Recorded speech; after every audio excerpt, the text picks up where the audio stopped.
everyone, welcome back to the Shantae Nicole podcast. And yes, this is a serious, messy video.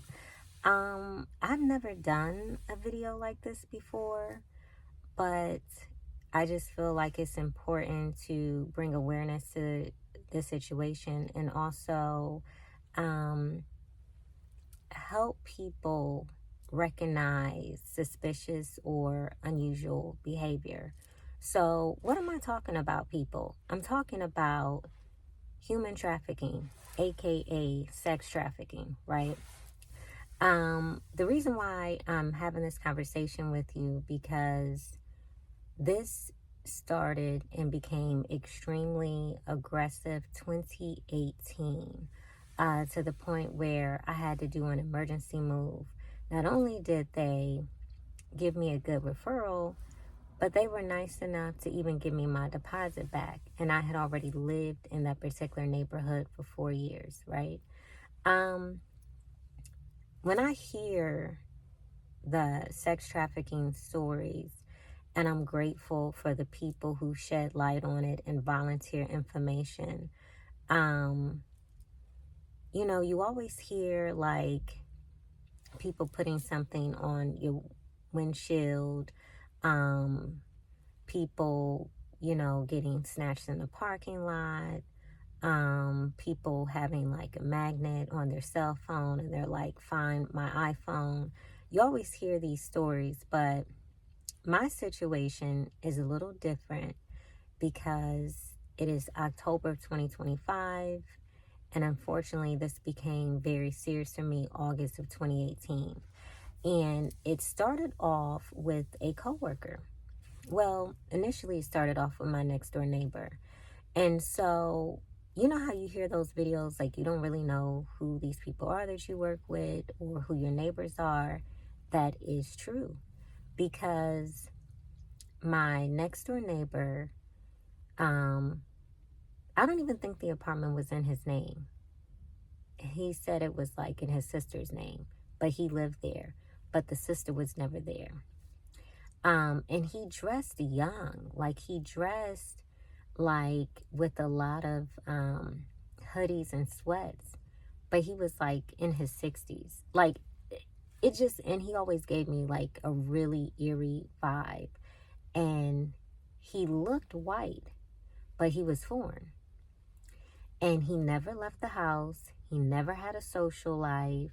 He never had company. Like he was just really socially awkward.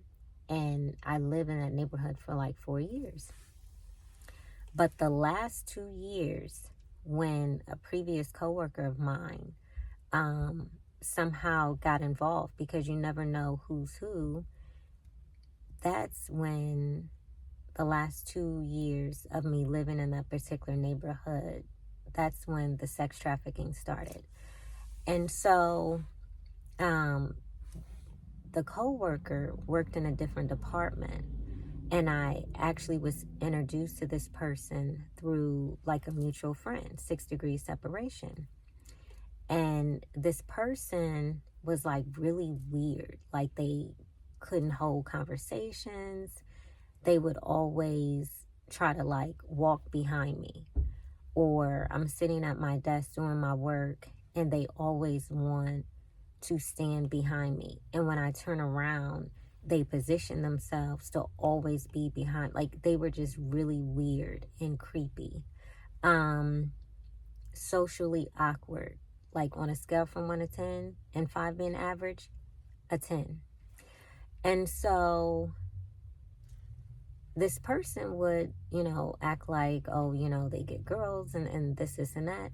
But the math wasn't mathing, because you can look at people and tell who you're dealing with. And I knew something was off. You telling me something, but you showing me something different. And my intuition is never wrong. So when the stalking from the sex trafficking started and it became aggressive, it was new for me. So sometimes I would come to work and I would talk about these different experiences. And one of the things they said to me they said, was he on the phone with somebody? And it was like, wow. And they would also say other things that only someone with inside information would know. And when I talk about being aggressive and led to an emergency move with me being able to get my security deposit back from a place that I had already lived for 4 years, with the same management company. Like, that's how crazy this was. I have been chased around my car. I've like parked in front of my front door, and then some random guy has bagged in next to me. So his driver door and my driver door are facing, and in hopes that he could like try to snatch me. I've had random people already in my neighborhood and try to stop me and ask me for directions.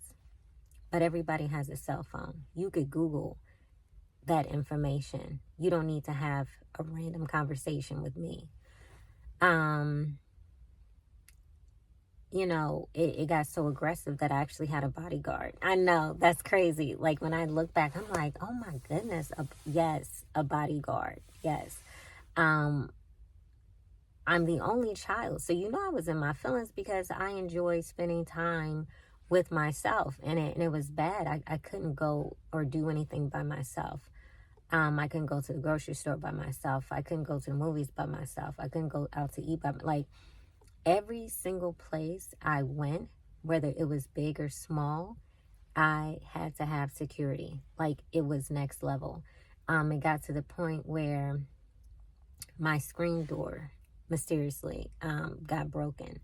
And this is a suburb outside of New Albany. And I know we've all heard of all the stuff that's going on in New Albany involving like human trafficking, sex trafficking, things of that nature. At the time, I had worked seasonal at the Limited when all of this was going on. And it was so aggressive that when I would get off of work, coworkers were nice enough to follow me home to make sure I got in the house safe. I, did several police reports and things of that nature. But you know how it is. The police always come late. And they would get there fast. This is the suburbs, but the incident would have already taken place. And back to the creepy coworker, when this started August of 2018, it was a night that, I hung out with the girls. And we had went to like an early show, like it was an early event. And because I think it was like a work night or something. And at the time, I wasn't an empty nester yet. I'm an empty nester now. So my son's dad at that particular time was still incarcerated. So I wasn't staying out late. It's like I had a curfew. You know what I mean? Like, I didn't call it that, but it was what it was. So we went to like an early show.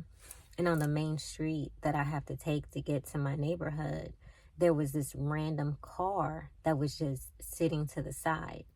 And when I pulled into my neighborhood, they pulled in after me. And my instinct was automatically like, okay, this is not normal. Like, when you live in a place for a few years, you are familiar with your neighbors. Even if you don't have a lot of interaction with them, you still have an idea of their routine or how they're moving. So, there was just a lot of suspicious behavior.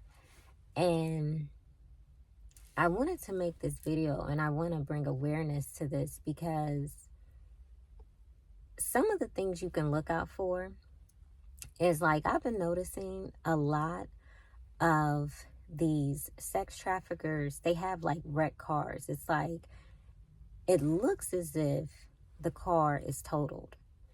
I can't imagine that this particular state or city would give a savage title for a car that looks that horrible. I'm talking about the front bumpers are missing a lot of times.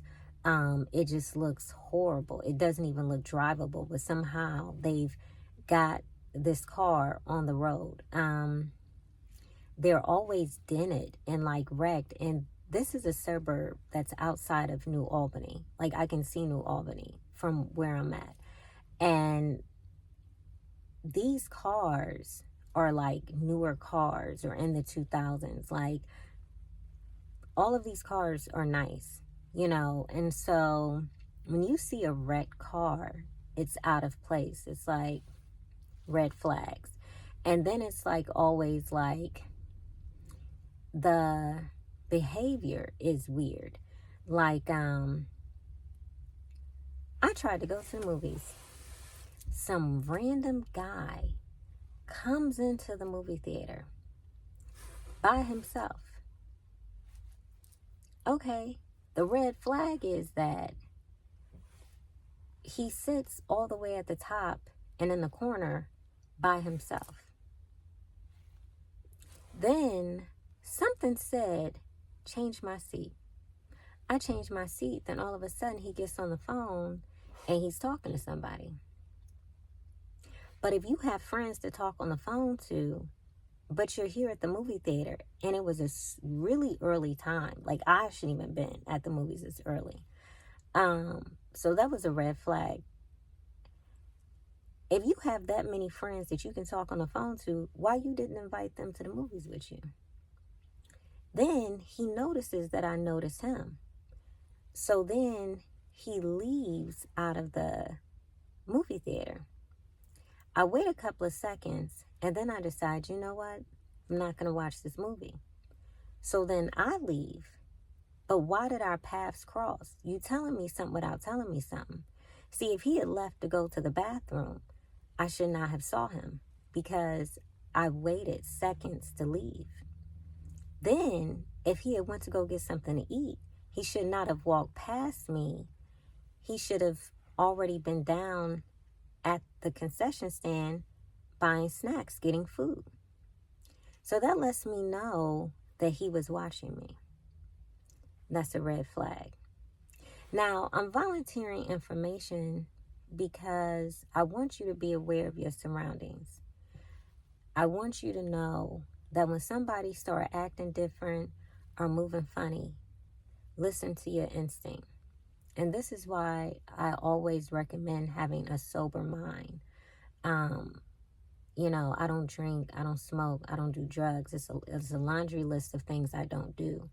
And sometimes you can't just ignore certain behaviors. Sometimes it is exactly what you think it is. And when you share information with someone, maybe they disagree, but God didn't tell them, God told you. And I'm telling you that sex trafficking is real. Human trafficking is real. And be alert and be aware of your surroundings. God bless you. Jesus Christ loves you. I hope and pray that this message was a blessing to you. God bless you. Bye-bye.